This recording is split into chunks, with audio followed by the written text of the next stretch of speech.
Hello, everybody. Dr. Z here. We are on our last segment of Chapter 27 related to dictatorships. Chapter 27 will continue next time with World War II. Chapter 27 is very long, and there's a lot going on from the 20s, 30s, and 40s. So here we are, the last segment. We are going to be talking about Nazi Germany. So your key concept outline wants you to understand that fueled by racism and anti-Semitism, Nazi Germany, with the cooperation of some of the other Axis powers and collaborationist governments, like Italy and parts of France, sought to establish a new racial order in Europe, which culminated with the Holocaust, and I will say occupied France for clarification there. Much of the information in this talk comes from the sources that are on the website of the U.S. Holocaust Memorial Museum. So I'd like to credit them for that. So how did the Nazis come to power? Now we have to remember that Nazi, right, stands for National Socialist German Workers' Party. It is a small party on the radical right. They are fascist, okay, so ideologically similar to Mussolini and his cohort. The elections in the Reichstag, which is the German parliament, the Nazis only, in 1928, Nazis only received 2.6%. And there was a grand coalition of Germany's Social Democratic, Catholic Center, German Democratic, and German People's Parties. This was a leftist coalition that governed Weimar into the first 6 months of the economic downturn. And of course, 1929 signals the Great Depression. Millions of Germans were unemployed. They linked the Depression to their humiliation after World War I and the reparations from the Treaty of Versailles. And many Germans perceived that leftist coalition government as weak and unable to alleviate the economic crisis. So people were disgruntled with Weimar's political leadership. And this creates a perfect sort of environment for Hitler and the Nazi party to come into power. Hitler himself was a famously powerful orator. He was very attractive to Germans who wanted to change, wanted something new and different, and a strong leader. And a lot of Nazi propaganda promised to end the Great Depression, to pull Germany up out of this economic downturn. What did Nazis pledge to do?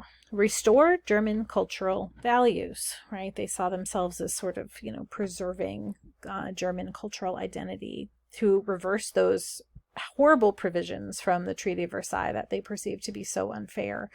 They wanted to turn back the perceived threat of a communist uprising, right? No communism in Germany, right? As just like Mussolini, the Nazis were defined against communism. They wanted to restore German people's right to work. They wanted them to go back to work and be employed, and have Germany come back to its rightful position as a world power, right? In many ways, to rebuild Germany into that greatness that it experienced, sort of at the height of Bismarck, right? With all that Prussian military prowess. And who were they defined against? Of course, the Treaty of Versailles, Marxism, but also the Jews, right? Their racial ideologies that came steeped in many, many centuries of European anti-Semitism, and sort of are an apex of that very sad history. So they were anti-communist, anti-liberal, anti-Semitic, also very nationalist and xenophobic. Xenophobia is the fear of foreigners, the fear of outsiders. And just like the Italian fascists, right, this version of fascism was hyper-nationalist. They did not like the Treaty of Versailles, of course. And the Weimar Republic, its liberal democracy, was seen as inept, all right, not very good government. So this grand coalition creates a deadlock. Okay, and it's used as an excuse for a national emergency. And the Reich Chancellor, Heinrich Brüning, induces the Reich President, Paul von Hindenburg, and says, you can dissolve the parliament, right? So they dissolve the parliament, And then there's new elections, and the Nazis win in these new elections 18%. So they go from like 2% to 18%, and they become the second largest party. Brüning's government sought and failed to build a parliamentary majority that would exclude the Social Democrats, Communists, and the Nazis, right? So he failed in doing this. In 1932, Hindenburg dismissed Brüning and appointed a man named Franz von Papen as the chancellor, and Papen dissolved the Reichstag once again. New elections come in. This time, the Nazis win 37% of the vote. So 2% first, then 18%, now 37%. And now they are the largest party in Germany. More than half of the deputies in the 1932 Reichstag had publicly committed themselves to ending parliamentary democracy. I put that in bold there because when you have politicians in a democratic parliament who say that democracy is not what they support, right? You have basically invited people in to destroy it from within. So just simmer on that for a moment. Papen then resigns. His successor is Kurt von Schleicher, and I'm sorry, I'm not pronouncing these names very well. He dissolves the Reichstag once again, so there's new elections again. At this point, the Nazis lose ground a little bit, only 33%, down from 37%, right? Communists gain some votes, though, winning 16.9%. So as a result, the small circle around President Hindenburg came to believe by the end of 1932 that the Nazi Party was Germany's only hope to forestall political chaos and end a communist takeover. Right? The fear of communism was winning out over logical, democratic, parliamentary values. Nazi negotiations and propagandists did much to enhance this impression, and on January 30th, 1933, Hindenburg appointed Adolf Hitler as the Chancellor of Germany. Hitler's appointment, though, was a result of a constitutionally questionable deal among a small group of conservative German politicians who had given up on parliamentary rule. Like I said, these are the very people who are in a democratic republic and saying that Republican democracy is not working for us. They hoped to use Hitler's popularity with the masses to buttress a return to conservative authoritarian rule, perhaps even monarchy. So Hitler comes into power on the shoulders of these 19th century conservatives, right? That 19th century conservative ideology that says we want a monarch. Within 2 years, however, Hitler and the Nazis outmaneuvered Germany's conservative politicians to consolidate a radical Nazi dictatorship, much like Mussolini did, and completely subordinate to Hitler's personal will. When Hitler is appointed the Chancellor in 1933, the Reichstag building burned down due to arson, and the Nazis used this fire to show Hindenburg that communists were plotting a violent uprising to overthrow the state. And they claimed that emergency legislation was needed to prevent this. This is commonly known as the Reichstag Fire Decree. And its resulting act, quote, for the protection of the people and the state, abolished a number of constitutional protections, paving the way for Nazi dictatorship, right? It placed constraints on the press, revoking freedom of the press. It authorized the police to ban political meetings and marches, right? So the freedom of speech, freedom of assembly is gone. It hindered electoral campaigning. It revoked restraints on police investigations, permitted the regime to arrest and incarcerate political opponents without specific charge. The regime could dissolve political organizations and suppress publications.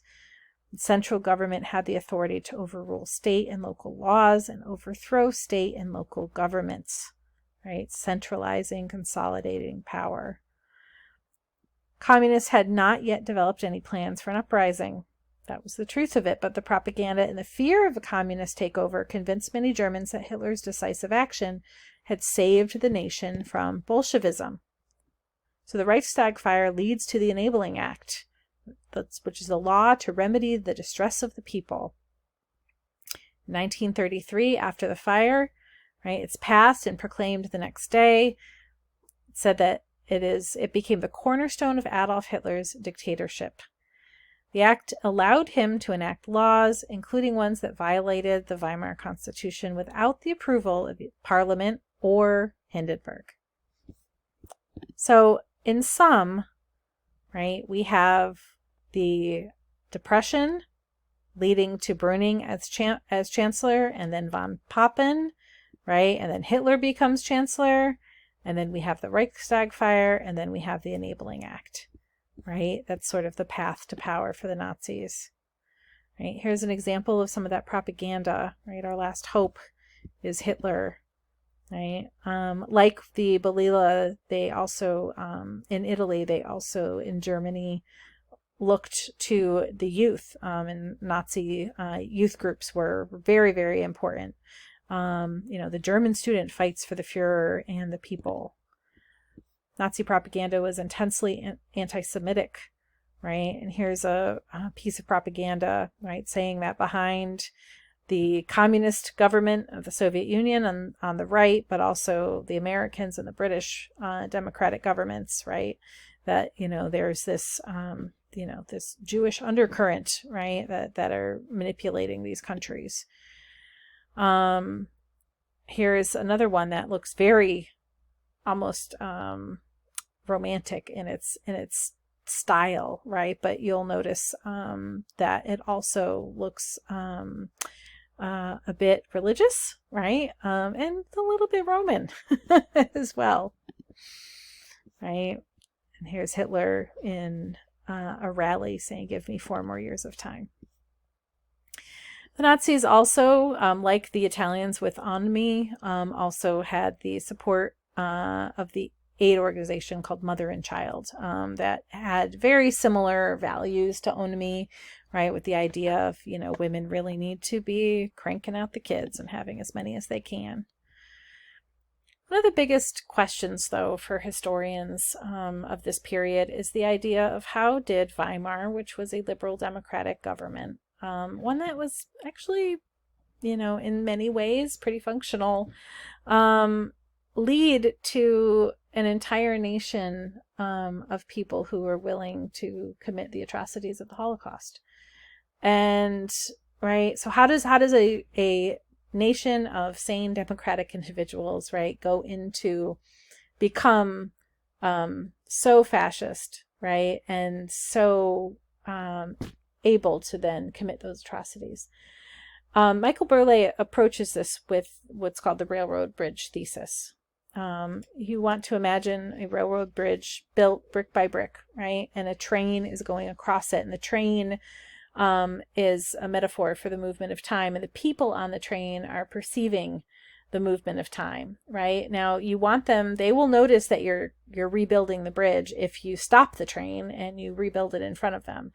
But if you rebuild it by replacing one girder, one brick, one thing at a time, the people will go over the bridge and not even realize that the entire bridge has been changed. So he says here, engineers could not simply demolish an existing structure, right, which is the German society, because of the impact on rail traffic, right, because of the impact on what people would think. So instead, they slowly renewed each bolt, girder, rail work, right? Instead, the Nazis went and changed law by law, right? Restriction by restriction, piece of propaganda by piece of propaganda. The work which hardly caused the passengers to glance up from the newspapers, right? Work that was, when the Nazis went and changed their society, right? They did it bit by bit so people would digest it at their own pace. However, one day they would realize that the old bridge was gone and a gleaming new structure stood instead. And I think this metaphor is an apt one, right, to answer this question, because it's a hard one for us to think about sometimes. All right, my friends, we are finished finally with dictatorships. Onward to World War II. Thank you.